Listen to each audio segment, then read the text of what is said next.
일본에서 와서 대장경을 자꾸 요구하면 수십 차례 요구하는데 그 중에서 10여 차례는 계속 줍니다. 대장경을 찍었는. 근데 심지어 세종 때는 대장경 판을 달라고 이렇게 한 적도 있는데 그때의 대장경 판을 주지는 못하고 의천 대각국사가 중국에 가가지고 목판을 가서 새겨온 화엄경소라는 그 2600판하고 그 다음 그 소위 말해서 밀교대장이라는 그 목판 그것을 보내줬는데 그것이 일본의 그 삼국사에 있다가 화재로 해서 우리 같으면 15세기 후반쯤 해서 다 그게 다 불타버렸거든요. 그래서 지금은 목판을 볼 수가 없습니다. 남아있는 게 없고요.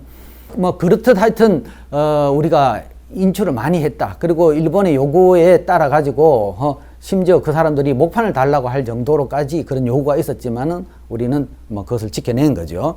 자, 그 다음에 이 초조 대장경에 지금 우리가 사실 이 대구 지역하고 관련해 가지고 2011년에 이 초조 대장경의 천년 사업, 그러니까 1011년이니까 2011년이 이제 그 천년 되는 해거든요. 그렇게 해서 그때에 이제 이 지역에서 이 기념 사업으로 했는 것이 아까 여기 남선사 대장경 찍어 온 거라든가 이런 국내에 있는 대장경 이런 것을 전부 다 전부 인출을 해서 세 부를 만들어서 그것을 동화사에 한 부를 주고 그 다음에 근데 이제 원래는 이제 동화사에 가야 될 것이 아니고 사실은 부인사에 보관을 해야 원소장처에 가는 거겠지만은 부인사가 동화사의 말사이다 보니까 동화사의 본절에 또 보관시설을 갖추고 있으니까 글로 가게 된 것이고요. 그 다음 이것을 주관했던 대장경 연구소에 한 부가 있고 그 다음에 일본의 남선사로 이렇게 한 부를 줬습니다.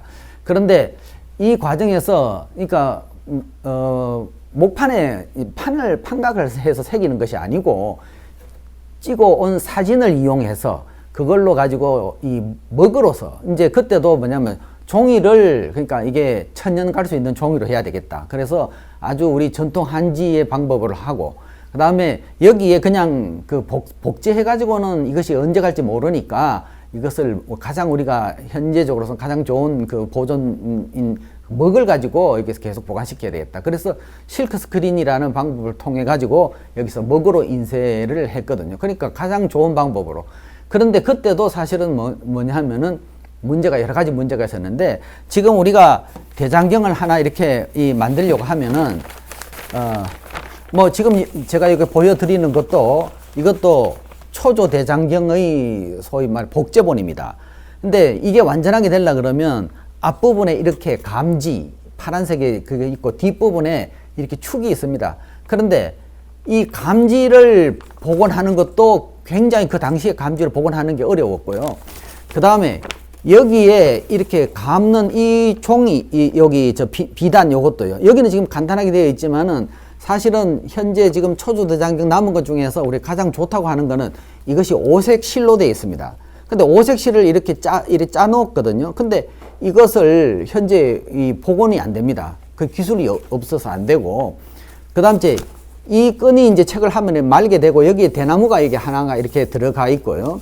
그런데 이와 같이 되어 있는 상태. 그 다음에 여기 뒤에 이것을 이제 축이라고 하는데 이 축도 이 축의 끝에는 양쪽에 이렇게 주칠로 해서 오칠이 되어 있습니다.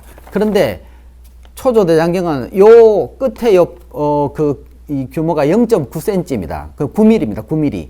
그런데 가운데 축은 1cm입니다. 10mm입니다.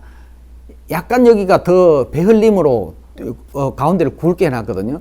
그것은 사실은 말아보면은 확실히 알 수 있습니다. 이렇게 뭐 페이지가 한 뭐 30페이지 정도 되는 걸 이렇게 말려고 하면은 만약에 이것이 똑같이 0.9cm로 이렇게 9mm로 해놓으면은 말면 이게 조정이 안 됩니다. 약간 삐뚤어지면 계속 삐뚤어져 버리고. 그런데 요만큼 1mm의 차이가 나버리면 그걸 많은데 이렇게 조정을 다 할 수가 있습니다. 공간을 통해 가지고. 그러니까 이것도 우리 조상들의 소위 말하자면 지혜가 들어가 있는 것이죠. 그렇게 해서 이제 이와 같은 형태로 다 되어 있는데 또 하나 이제 그 당시에 어려웠던 것이 아까 말씀드린 이 감지의 복원이 어렵다는 문제하고, 그 다음에 종이와 종이, 여기 46cm짜리 종이와 종이를 잇는 부분에 있어서 약 2mm 정도의 그 간격이 있는데, 이 2mm 정도 간격의 풀을 바르면, 요즘 풀을 바르면 다 이게 종이가 울어버려요. 그래서 이 요철이 막 생기는데, 그런데 옛날에는 삭힌 풀, 적어도 뭐 20년, 30년 이렇게 해서 삭힌 풀을 쓰면은 이게 그냥 탁 떨어지고 아주 그렇게 울지도 않고 이렇게 잘 되거든요. 요즘 우리가 정말 고급의 그런 그 표구를 하려고 그러면 그런 삭힌 풀을 쓰거든요. 그래서 그런 거는 이제 이 소위 복원하는데 쓰기가 너무 힘들었다. 그러니까 조상들의 지혜가 거기 다 들어있는데, 근데 그게 이제 힘들고, 무엇 하나, 종이 하나, 이 축 하나, 그 다음 여기 그 많은 끈 하나, 이게 다 어떤 그런 조상들의 지혜가 들어가 있는 문화적으로 우수한 거를 이렇게 보여주는 거다라고 이렇게 볼 수 있습니다. 이 초조대장경이 그러니까 이제 인본으로서 남아있는, 국내에 남아있는 것은 대체로 종이가 두꺼운 종입니다. 그런데 일본에 남아있는 남선사라든가 이런 대마도라든가 이런 데 남아있는 종이들은 대체로 보면 전부 다 그 종이가 굉장히 얇고, 그 다음 그 종이에 어떻게 보면은 약간의 그 염색이 들어가 있을, 황벽 염색이 들어갔을 정도로 색깔이 이렇게 노랗게 이렇게 돼 있거든요. 국내 것은 대체로 두껍고 하얗고 이렇게 되어 있습니다. 그래서 이런 그 차이가 있는데, 일본 것은 이제 가서 전부 다 이렇게 초조대장이 다 이렇게 접어져 있고 이런 상태입니다. 그런데 이제 이런 것들을 사실은 뭐 국내에서 처음에 복원하자고 했을 때는 목판으로 다 복원하자고 이렇게 이야기를 했었습니다. 그런데 목판 복원이라는 것은 그건 굉장히 어렵습니다. 목판을 새기려고 하면은 산에 나무를 아까 삼벚꽃나무라고 했는데 그 나무를 구해 와야 되죠. 그다음 바로 새길 수 없습니다. 나무에 소위 수액이 있어서. 그러면 그것을 수액을 빼기 위해서 이 그늘진 곳에 둬야 되고, 그다음에 나무를 우리가 이야기로는 바다에 넣어 가지고 10년을 둔다고 했지 않습니까? 이제 그래 갖고도 사실은 잘 안 빠집니다. 사실은 팽판이라고 해서 쌀물 팽, 나무를 삶습니다. 또는 이제 부판이야, 솥부자를 써서 솥에 넣어가지고 삶고, 그때 소금도 넣어가지고, 소금을 넣으면 이제 이렇게 나무 결이 이렇게 딱 고정화되거든요. 그렇게 해서 다시 이 음지에 내놓고 적어도 몇 년을 가야 틀어지질 않습니다. 보통 우리가 옛날 가구 같은 것을 바깥에다 내놓으면은 따뜻한 방에 놔두면 막 틀어진다고 하거든요. 그게 뭔가 하면은 나무에 우리가 나무 결을 보면은 좁은 부분이 있고 넓은 부분이 있는데, 그것이 그 안에서 수분이 증발을 될 때에 넓은 부분에서 많이 증발이 되고 좁은 부분은 훨씬 적게 증발되겠죠. 그것 때문에 이렇게 털어지는 거거든요. 그걸 없애려고 그러면은 아까처럼 그렇게 오랜 시간이 걸리게 돼 있습니다. 그러니까 목판을 하나 새긴다는 굉장히 힘든 것이고, 그리고 조선시대에도 그냥 육아경전을 새긴데도 뭐냐면은, 보통 우리가 목판 한 장에 대장경은 다릅니다만은, 목판 한 장이라면 앞에 200자, 그러니까 200자, 뒤에 200자, 목판이 앞뒤로 되어 있으니까 약 한 800자 정도 됩니다. 글자 수로 치면 한 700자쯤 될 텐데, 그거를 새기는데 잘 새기는 각수가 3일에 한 판을 새긴다고, 이렇게 그 조선시대에 이 18세기 기록에, 정조 때 기록이 나와 있습니다. 그러니까 그게 이제 쉬운 노릇이 아니죠. 그리고 그 비용도 굉장히 많이 드는, 아무리 그 당시에 그런 기술자들이 있다 하더라도 판각이 굉장히 어려운 부분이 많습니다. 그러니까 이제 그런 의미에서 이런 이제 이 대장경을 우리가 새기고 지금 복원을 한다고 했을 때는 상당한 그런 인출하는 것까지는 모르지만은 나무에 새기는 것은 굉장히 이제 시간도 걸리고 경비도 많이 든다는 이야기입니다. 그래서 이제 그까지는 시도를 못하고 이제 그 소위 찍었는 사진본을 가지고 복제를 해서 만들었는데, 이제 최근 들어서 이 천태종 쪽에서 이 경전을 새겨야 되겠다 하는 이제 그런 이야기가 있어서, 그 중에서 보통 우리나라에서 가장 많이 찍혀졌던 것이 법화경인데, 그 법화경을 찍으려고 했는데 마침 또 초조 대장경에 남아있는 것 중에서는 법화경이 없어요. 그래서 할 수 없이 그 법화경에 여러 가지 번역본들이 있는데 우리의 법화경은 7권짜리 법화경입니다. 그런데 중국하고 일본에는 7권, 8권짜리 법화경도 많습니다. 근데 우리도 그럼 8권짜리 법화경이 없느냐 아니고 우리도 8권짜리 법화경이 있습니다. 그래서 고려시대 때에 그 일본의 그 고야산 금강봉사라는 절에 가면은 8권짜리 법화경 금사경이 남아 있습니다. 우리 고려 것인데요. 그게 1080 뭐 몇 년인가 그런데 어쨌든 그 법화경 중에서도 이제 여러 가지 정법화경이라는 것이 있고 천품 법화경이라는 것이 있고 뭐 몇 가지 법화경 중에서 이제 요번에 복원했던 것은 천품 법화경이라는 이제 그런 법화경을 목판으로서 아마 그 지난달에 이것을 뭐 전부 다 새겨 가지고 완성했다는 이제 그런 것을 봤습니다. 그만큼 이제 사실은 어려운 거죠. 그리고 또 새겨놓고도 그걸 보관을 잘 해야 되는 거죠. 목판이니까 그것을 그냥 잘못 보관했다는 다 터지고 그 다음에 갈라지고 뭐 이런 것이 많기 때문에 그래서 향후에는 뭐 이것이 이제 그 경전을 우리가 다시 새긴다 하는 의미가 뭐냐. 옛날에 새긴다 하는 것은 그것은 정신적으로 상징물로서의 가치가 있고 그 다음 그것을 찍어서 책으로 만든다는 가치가 있는 건데 오늘날 그걸 새긴다는 것은 그건 뭐 책을 만들기 위한 가치는 아닐 겁니다. 얼마나 많은 소위 말해서 뭐 이 전자화된 여러 가지 매체가 많은데 그래서 오늘날 그거를 새긴다 하는 것은 어떤 우리가 상징물 그 다음 옛날에 우리의 이 뛰어난 목판 인쇄 문화를 복원해 준다. 그것을 또 유지한다.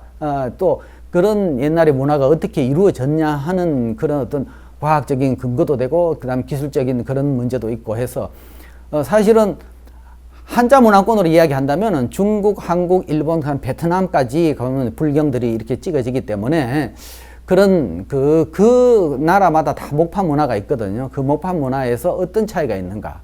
그다음 이 목판으로 가지고 이야기하자면은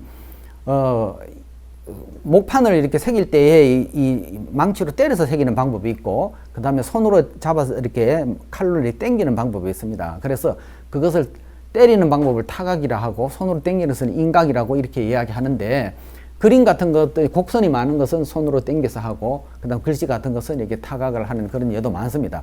근데 어쨌거나 지금 그에 대한 것이 전승이 잘 되지 않아 가지고 이제 최근 들어서 많은 연구가 있고 뭐 국가적인 지원도 있고를 하고 있습니다. 그래서 어쨌든 이제 의미적으로 보면은 그런 것을 통해서 우리 배우는 학생들이나 그다음에 일반인들은 그것을 어떻게 뭐 취미로 한다든가 이렇게 해서 그런 우리의 목판 서구에는 없는 목판 인쇄의 그런 기술이라든가 근데 반드시 새기는 것뿐만 아니라 목판을 전부 다 치목을 한다 그러죠. 나무를 베고 그다음 자르고 그다음 그것을 어떻게 관리하고 하는 그 과정 그다음에 먹을 발라서 찍어내는 이런 여러 가지의 전체의 그 틀에서 이 목판 인쇄를 봐야 되고 그다음 특히 이제 우리가 이 초조 대장경을 가지고 이야기한다 그러면은 어쨌든 간에 현재의 그 목판 실물은 없지만은 찍어 있는 인본이 적어도 3,000권 정도 남아 있는 대장경 세트를 우리가 초기에는 약 5천 몇 권인데 나중에 뭐 추가돼 가지고 한 6,000권 이렇게 되는 그 대장경 중에서 우리가 반 정도는 실물로서 확인이 된다. 외국에 비록 있고 뭐 이렇지만은 그런 대장경에 우리가 이것은 세계적으로 제일 빠른 대장경이다. 그다음에 그 안에 특히 이 어제 비장전이라든가 그다음에 새기는 각수의 이름이라든가 이런 하나의 미술사적인 이런 의미를 부여할 수 있는 그런 것도 우리가 있어서 이런 것을 우리가 향후에는 문화 콘텐츠로 이용을 해야 될 것이고 그다음에 이런 걸 통해서 이 지역에서 대구에서 우리가 팔공산이라든가 이런 것이 일종의 불교 문화의 성지로서 그다음에 한때 그 당시에 대장경 천년 사업 이때는 거기에 우리가 기념관을 지어서 성시가 열리고 하는 그 근처에 기념관을 세워서 거기서 대장경에 대한 지속적인 연구도 이루어지고 그다음 이런 전시를 통해 가지고 이 지역에서 이런 그 대장경 사업이 있었고 그다음에 이것이 또 우리가 그 외침을 받아가지고 다 불타버린 어떤 뭐 국난 극복에 대한 그런 이야기, 뭐 교육적인 측면, 그리고 지금도 그렇지만은 우리가 뭐 팔공산 주변에 은혜사, 뭐 동화사, 그다음 저 밑에 파괴사 등등 하면서 거기에 다 목판에 여러 가지가 많은 자료들도 지금 가지고 있습니다. 그래서 뭐 그런 것을 몰아서 전체적으로 그 맥이 고려의 그 대장경에 이어진 그 맥이 이 조선을 거쳐 가지고 오늘까지 이어진다 하는 이제 그런 문화적인 그런 어떤 뭐 자긍심을 느낄 수 있는 그런 어떤 그 운동이 됐으면 좋겠다 하는 그런 이야기도 많이 당시에 나왔던 이야기들입니다. 지금 뭐 짧은 시간에 대장경 전체를 이야기한다는 것은, 내용을 이야기한다는 것은 상당히 힘든 부분이 있습니다. 그것은 이제 하나하나 이렇게 들어가자면은 뭐 굉장한 그 노력이 들어가야 되고 시간도 많이 걸리는 것이고, 다만 이러한 외형적인 문제, 그 다음 이것이 목판 문화로서의 그 불교 문화로서의 어떤 상징성이라든가, 그 다음에 우리가 어떻게 접근해야 되느냐 하는 것은 점차 바깥에서부터 안쪽으로 들어가면서 나중에는 사상적인 면이라든가 이런 것은 이제 뭐 불교학적인 측면에서 접근을 해야 되는 부분이 있을 겁니다. 이것으로서 초조 대장경 그리고 약간의 제조 대장경에 관련된 부분 그 이야기를 마치겠습니다. 감사합니다.